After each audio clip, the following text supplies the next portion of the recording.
سلامونه دوستانو، یو ځل بیا ستاسو په خدمت کې د الماني ژبې دوه جملې جوړومه. روانې جملې دي، روانې خبرې دي. دوستانو، کله چې موږ چاته وایو په الماني ژبه باندې د یو سړي باره کې وایو چاته چې هغه بد سړی نه دی، دا جمله په الماني ژبه باندې داسې وایو: Er ist kein schlechter Mensch.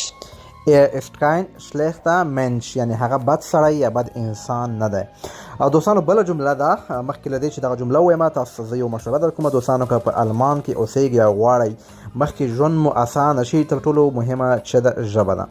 او دا ژبه واقعا ډیره سخته ده، د انګلیسي غوندې اسانه نه ده. ګرامر سخت ده، لغتونه سخت دي، خو دا وخت غواړي.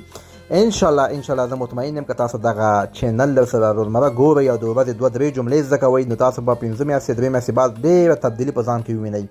راځئ په الماني ژبه ووایو چې په زما لپاره دویچ ډېر مشکل دی یا ماته دویچ ډېر مشکل ښکاري. دا جمله په الماني ژبه داسې وایو: Ich finde Deutsch schwer.